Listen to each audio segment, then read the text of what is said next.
नमस्कार, 99 न्यूज के इस बुलेटिन में आपका स्वागत है। मैं हूं तबरेज अनवर। मुख्यमंत्री हेमंत सोरेन की अध्यक्षता में आज हुई आपदा प्रबंधन अधिकार की बैठक में कोरोना की चेन तोड़ने के लिए झारखंड सरकार ने अनलॉक 3 की घोषणा कर दी है, जिसमें अब जमशेदपुर समेत सभी जिलों में सभी तरह की दुकानों को शाम 4 बजे तक खोलने का फैसला लिया गया है। इस दौरान वीकेंड लॉकडाउन को बरकरार रखा गया है। आप शॉपिंग मॉल और डिपार्टमेंटल स्टोर भी खुल सकेंगे। साथ ही सभी सरकारी और निजी कार्यालय भी 50% मानव संसाधन के साथ 4 बजे तक खुल सकेंगे। वहीं शनिवार की शाम 4 बजे से सोमवार सुबह 6 बजे तक सभी दुकानें बंद रहेगी, लेकिन स्वास्थ्य सेवा से संबंधित प्रतिष्ठानों के साथ साथ अब दूध के स्टोर भी खुले रहेंगे। बाकी के नियम पहले की तरह ही रहेंगे। ये आज बैठक में फैसला लिया गया। बिजली पानी की मांग को लेकर बागमारा के बीसीसीएल एरिया 4 के सलानपुर कोलियरी के 3 नंबर खदान का काम ग्रामीणों ने बंद कर हंगामा किया। बताया जा रहा है कि कतरास के राम पूजन नगर, कलाली फाटक, गुही बांध की जनता लंबे समय से बिजली की समस्या को झेल रही है, जिसका सीधा असर जलापूर्ति पर भी पड़ रहा है, जिससे आक्रोशित लोगों ने कोलियरी प्रबंधन के खिलाफ प्रदर्शन किया। ग्रामीणों ने बताया है कि इस समस्या का सीधे तौर पर स्थानीय प्रबंधन को जिम्मेदार है। कई बार प्रबंधन से संपर्क साधा गया और आश्वासन भी मिला, पर अब तक निदान नहीं हुआ है। कॉलेज में आए हैं मांग करने के लिए कि हम लोग को पुराना सिस्टम से जो लाइन जो था वही दिया जाए, न तो एक दिन में कम से कम 20 बार लाइन कट जाता है। बनाने वाला कोई नहीं होता, कोई मिस्त्री नहीं होता। अब बीसीसीएल वाला के पास आते तो बोलता मेरे पास तो स्टाफ है ही नहीं, तो काम कौन करेगा। तो जबरन हम लोग बाहर से मिस्त्री पैसा से मंगवा के हम लोग काम करना पड़ता है। तो उसको हम लोग पूरा बस्ती से चंदा करते हैं, अपने मिस्त्री को देते हैं, फिर भी ठीक नहीं होता। 10 मिनट के बाद फिर खराब हो जाता है। अब फिर हम लोग दौड़ दौड़ के फिर हम लोग आते हैं, फिर बनाते हैं। और पानी की भी वही समस्या। पानी का तो 20 साल से हम लोग का समस्या। पानी हम लोग का सिरमौन तक ही आता है और वहीं पर। बागमारा में आज मधुबन थाना क्षेत्र में बीसीसीएल से काटा गया अवैध लोहा लोड कर पिकअप वैन को पुलिस ने पकड़ा है। इस मामले को लेकर जब मधुबन थाना प्रभारी सोनू कुमार चौधरी से बात की गई तो उन्होंने ऐसी किसी भी घटना से साफ इनकार कर दिया। जब पत्रकारों ने इस जब्ती से संबंधित वीडियो थाना प्रभारी को दिखाया तो उन्होंने कहा है कि पूछताछ के लिए उस लोहा लदे वाहन को पकड़ा गया था, लेकिन वाहन चालक ने लोहा से संबंधित पेपर पुलिस को दिखाई, जिसके बाद डीएसपी के आदेश पर गाड़ी को छोड़ दिया गया है।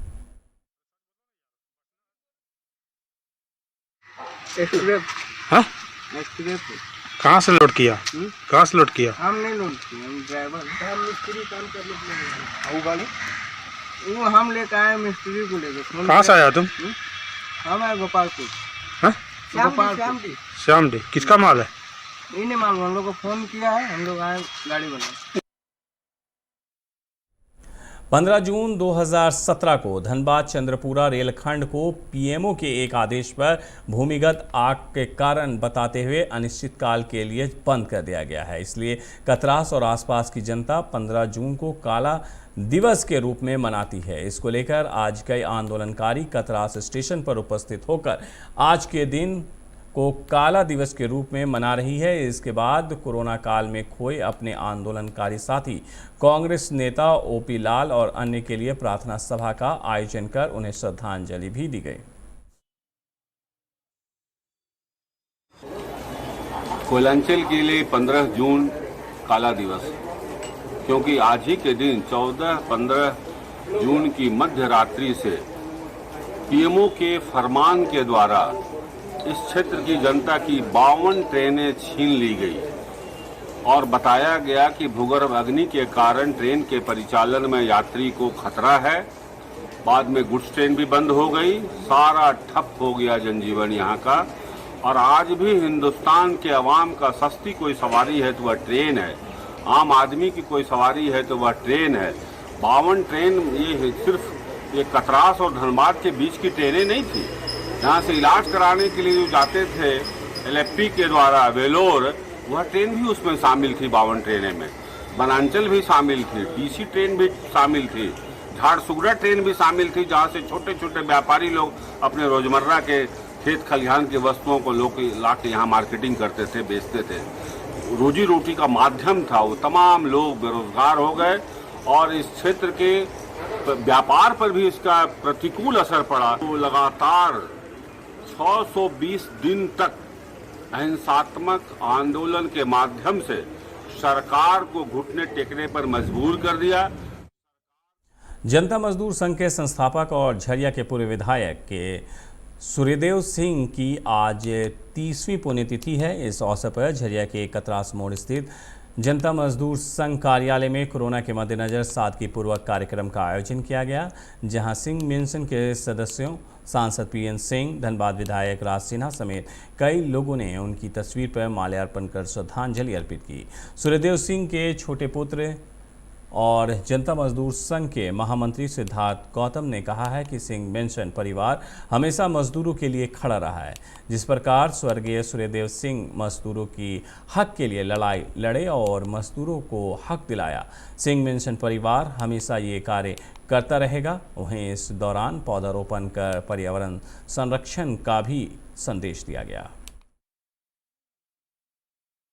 हमारे पिता और जनता मजदूर संघ के संस्थापक सूर्यदेव सिंह जी की 30वीं पुण्यतिथि है और जैसा कि आप सभी देख रहे होंगे कि हम लोग हर बार से जिस तरीके से पुण्यतिथि मनाते हैं वैसे हम लोगों ने पुण्यतिथि नहीं मनाई, कोविड-19 को ध्यान में रखते हुए। इसी तरीके से पिछले वर्ष भी हम लोगों ने बहुत ही सादगीपूर्ण तरीके से इस पुण्यतिथि को मनाई थी और इस बार भी हम लोग वैसे ही कर रहे हैं।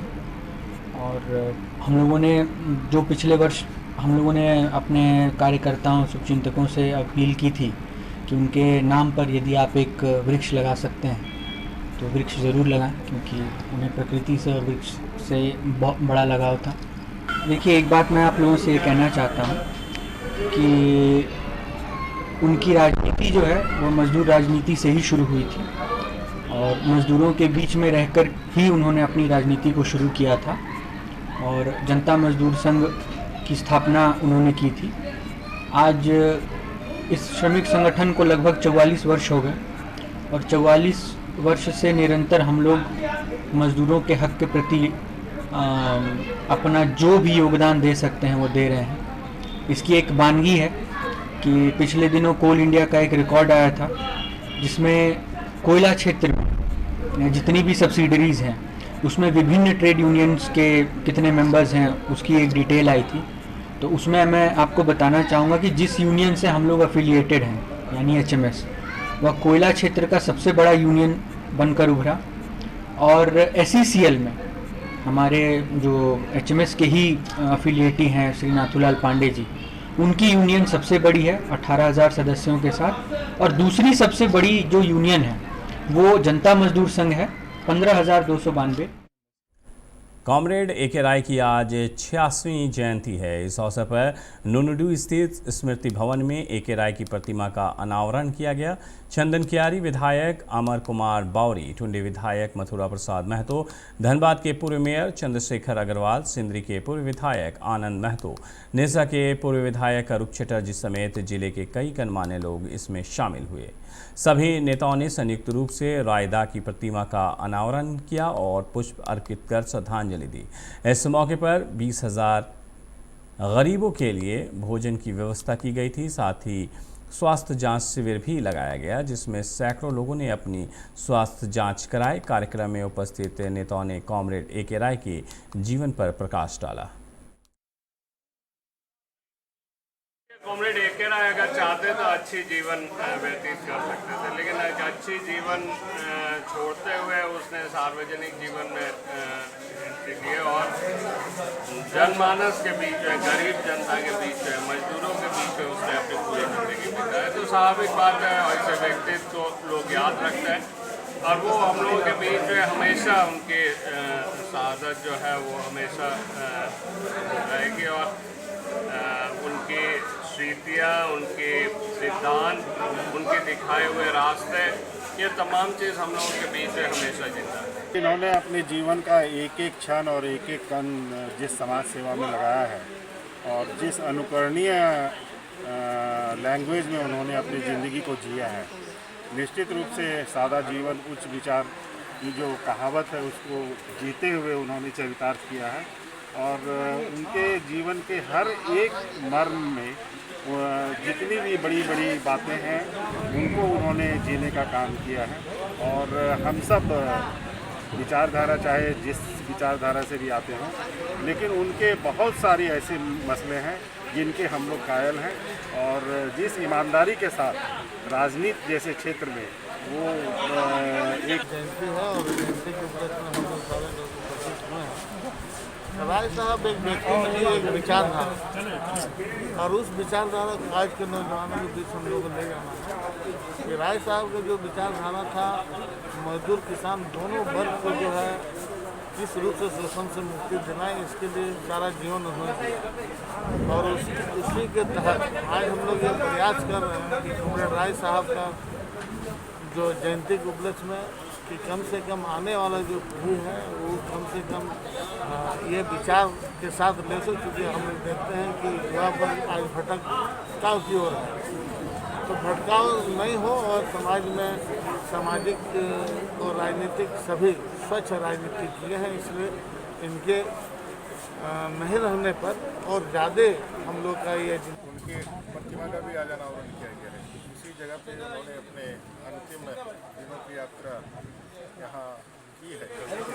राय साहब का व्यक्तित्व जो है वो सभी के लिए अनुकरणीय है, विशेष करके सार्वजनिक जीवन में जो राजनीतिक क्षेत्र में रहते हैं। विचारधारा अलग हो सकता है लेकिन मैन विद द प्रिंसिपल, जो प्रिंसिपल के साथ अपने जीवन में कभी भी किसी तरह से कोई भी खिलवाड़ नहीं किया है, कभी भी समझौता नहीं किया, उसका नाम लेकर आएगा। तो हम लोगों के लिए हमेशा प्रेरणा का स्रोत है और कैसे जनता के लिए, जनता का काम करने के लिए वो लगे संसाधनों की कोई ज़रूरत नहीं होती है। जनता का प्रेम ही सबसे बड़ा होता है, उनका विश्वास सबसे बड़ा होता है। ये उनके व्यक्तित्व में रहा है। एक राय साहब का हमेशा हम लोग अनुसरण करने का कोशिश प्रयास करते हैं।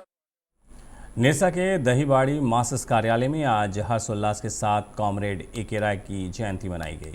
लोगों ने उनकी तस्वीर पर पुष्प अर्पित कर उन्हें याद किया। मौके पर क्षेत्रीय सचिव बबलू दास ने बताया कि कॉमरेड ए.के. राय 3 बार सिंदरी विधानसभा से विधायक और 3 बार धनबाद लोकसभा से सांसद रह चुके हैं।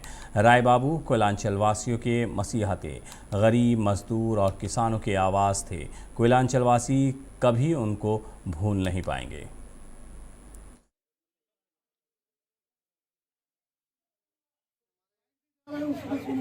जो मासस के संस्थापक थे और बीसीपी के जो हमारे अध्यक्ष रह चुके थे कॉमरेड ए.के. राय, उनका आज जयंती समारोह हम लोग खूब धूमधाम से मना रहे हैं। हम लोग एक अच्छा नेता को खोए हैं, इसका तो हम लोग को मलाल है ही। उन्होंने अपने जीवन भर मजदूर और किसानों के लिए संघर्षशील थे। उनका जाने से हमारे यूनियन और पार्टी के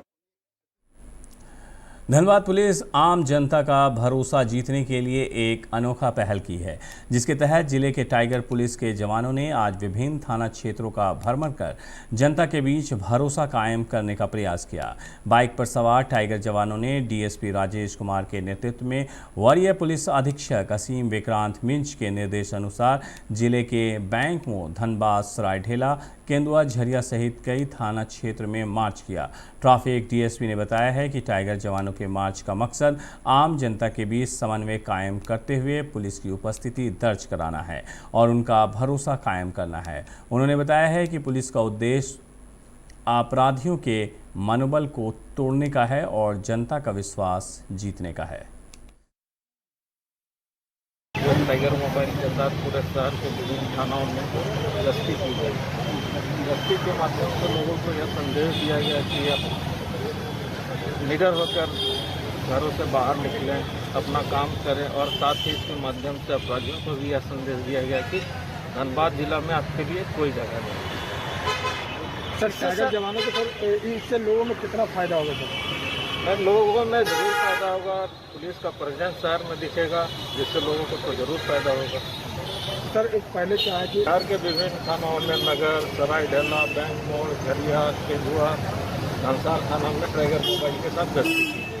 आगे भी इस तरह का अभियान चलता रहेगा? आगे भी इस तरह का अभियान लगातार चलता रहेगा।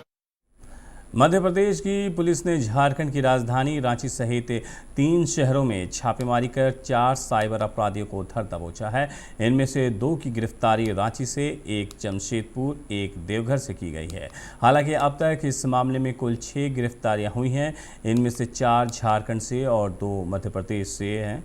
मध्य प्रदेश के बालाघाट जिले के कोतवाली थाने की पुलिस ने एक साथ रांची, जमशेदपुर और देवघर में छापेमारी की।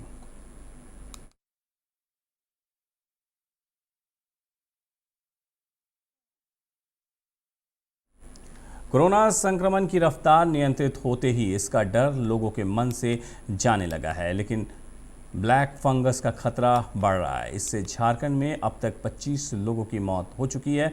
मरने वालों में 2 धनबाद के भी हैं। 80 के करीब मरीज संक्रमित हैं, जिनका इलाज चल रहा है। राज्य के 24 में से 18 जिलों तक ब्लैक फंगस का संक्रमण पहुंच चुका है। इनमें से 7 जिले रांची, रामगढ़, पलामू, हजारीबाग, गिरिडीह, गढ़वा और पूर्वी सिंहभूम हैं, जहां रेड जोन में आ गए हैं। वहीं 5 जिले बोकारो, चतरा, धनबाद, गोड्डा और कोडरमा येलो जोन में हैं। दूसरी तरफ 6 जिले देवघर, दुमका, गुमला, जामताड़ा, लातेहार और साहिबगंज ग्रीन जोन में हैं। रेड जोन में मरीजों की संख्या 5 से अधिक है। वहीं कोई येलो जोन में 3 से 5, जबकि ग्रीन जोन में 3 से कम मरीज हैं।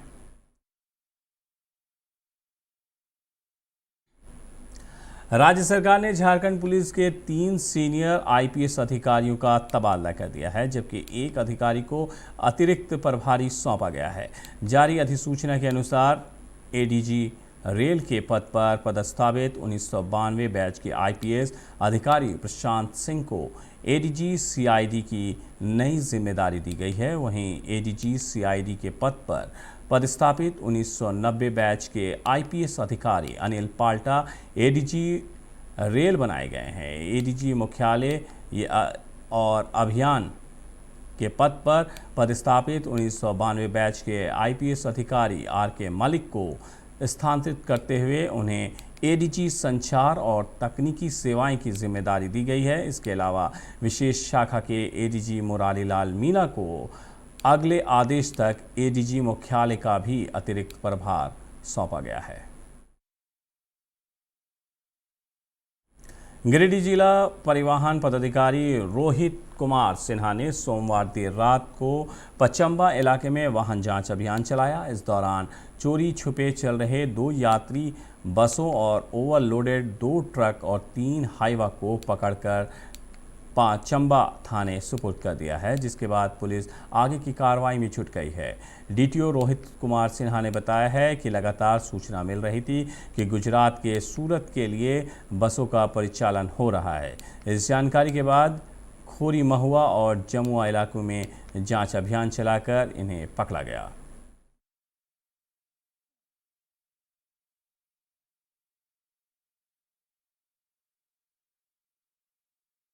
लॉकडाउन के क्रम में बहुत सारे बसेस जो हैं अनऑथोराइज रूप से चल रहे थे, विशेष करके सूरत के लिए वगैरह। तो आज उसी अभियान के तहत हम लोग जमुआ गए थे, खोरी महुआ गए थे और उस तरफ जोन में हम लोगों ने छापामारी करके वहां 2 बस को सीज करके थाना में लगा दिया। 99 न्यूज़ के इस बुलेटिन में मेरे साथ इतना ही। मुझे दीजिए इजाज़त। अपना बहुत ख्याल रखिएगा। नमस्कार।